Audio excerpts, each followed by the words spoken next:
In the age of AI, there's a sales strategy for agency owners that I believe will only become more effective.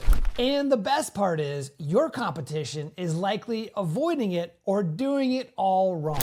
That strategy is to attend conferences and to do it the right way, so you close deals instead of wasting your precious time and money. When I was the chief marketing officer at Scorpion, which I helped to scale from 20 million to 200 million in revenue, we attended over 100 conferences a year. They became one of our biggest drivers of trust, relationships, and ultimately revenue. My coaching clients now use this strategy to scale their businesses. Conferences, especially those attended by your ideal buyers, should be a core part of your sales strategy because 82% of word of mouth happens face to face. If you're not in the room when your prospects and clients are, you're simply forgotten. Plus, according to research from Harvard, meeting in person builds trust 34 times more effectively than email and platforms like Zoom because of the true lack of emotional connection. In today's video, I'm gonna break down my conference mastery strategy that you can copy to stop wasting time and start landing clients at every event. The first thing you need to understand is the 3 common mistakes agency owners make at conferences and why they don't work. Mistake number 1 is the avoid strategy. They skip conferences altogether because they feel like it's a hassle, or maybe because the founder isn't super extroverted and they don't really want to hang out with strangers drinking cocktails. Mistake number 2 is the hope strategy.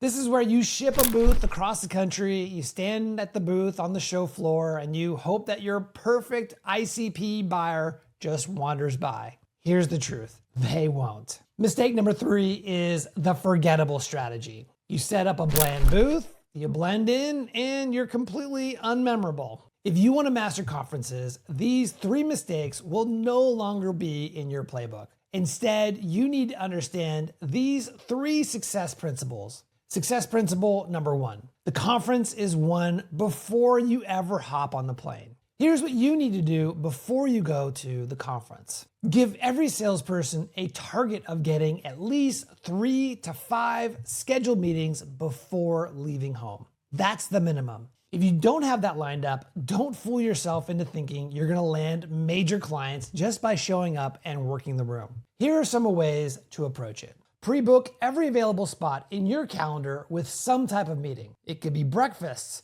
lunch breaks, coffee breaks, dinners. You've got to fill them all ahead of time. And don't wait till you get there. By then, everyone's calendar is already packed. Use outreach creatively. One of my clients, Chris from Matchnode, he ran a simple LinkedIn ad targeting his buyers, announcing he would be at the industry conference. That ad gave him the opportunity to fill up his calendar with meetings before he ever arrived. Go after attendee lists. Ask the conference organizers if you can access the list. You might not always get it, but it's worth trying, especially if you're a sponsor. Contact your current clients. If they're gonna be there, make it a priority to schedule time with them. Show them some extra love, take them to dinner, deepen the relationship, that type of thing. And then also ask them to introduce you to their colleagues. Target high-value prospects. If you're running a gift-based outbound play, this is the perfect time to send something memorable ahead of the conference. Use it to break through and secure a great meeting. Run local and geo-targeted ads.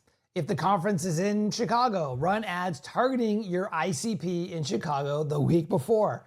They're more likely to show up and more likely to book with you. Email your entire list. Announce that you'll be at the conference and open the door for people to schedule time with you. Your goal is simple. You want a fully booked calendar before you even leave. Now, there's one last thing you and everyone else who's going needs to do before you leave for the conference.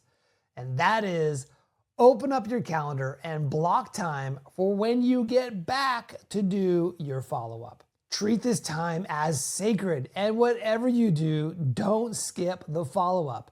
That's where all the gold is. Before I get to the second success principle, if you want to run this strategy at your next conference, I've created a conference mastery checklist that walks you through what to do before, during, and after a conference, step by step. Just comment the word checklist below and I'll send it right over to you. Now let's talk about what to do during the conference. This leads us to success principle number 2. The value isn't in the pitch, it's in the experience. In a great book called The Experience Economy, Joseph Pine and James Gilmore put it best. They said, if you didn't create a memory, it wasn't an economically distinctive experience. So ask yourself, what memory are you creating for your prospects? At Scorpion, we learned this the hard way. We tried showing up with standard booths and nobody cared. But when we started investing in creating experiences, everything changed.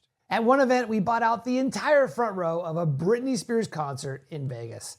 Now, none of our clients would have bought those tickets for themselves, but together it became an unforgettable shared memory.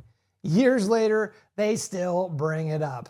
For higher value accounts, we hosted exotic car drives, hot air balloons, and invite-only parties with incredible food and entertainment. And when budgets are tighter, you can keep it simple.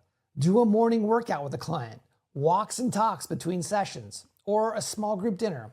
What matters isn't the cost, is that the time feels different and personal. When it comes to booth swag, don't settle for cheap knockoff items. Instead, I want you to choose something that's unique, striking, and leaves a great impression. One of my clients offers truly amazing cookies at their booth, and it draws a crowd, and it has earned them the reputation of being the amazing cookie booth. Here's the thing. If you could tie your brand to a positive, distinctive memory, you become more than just another vendor at a booth. You become a part of the story that your prospect tells about the event. So before your next conference, ask yourself, what memory do we want people to walk away with? Lastly, let's talk about what to do after the conference. This leads us to success principle number 3. The gold is in the follow-up. You can do all the pre-conference planning perfectly. You could host the most incredible dinners, have the best booth on the floor, and walk away with a stack of business cards. But if you don't follow up, you're leaving a ton of money on the table. Most people get home, jump right back into their routine, and regrettably forget to do a great job following up. And that's a big reason why so many conferences end up being huge wastes of time and money. Here's the play. When you get back, use that sacred follow-up time on your calendar that you added before the conference. During this block, your only job is to reach back out, keep conversations moving, and deepen the relationships you started at the event. Don't lead with the pitch. Instead, talk about the shared experience to reignite the connection you made at the conference. Send personalized follow-up messages within 24 hours to each new connection you made. Finally, update your CRM with new contacts and tag them as seeing them at the conference. Here's how to think about conference ROI.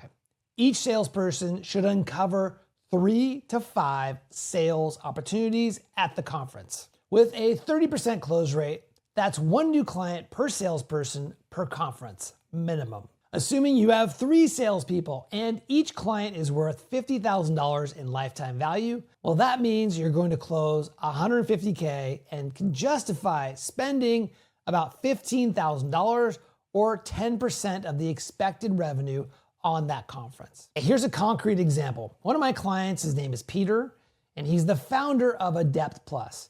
He works in a very specific niche called the radon industry, which is a sector of home services.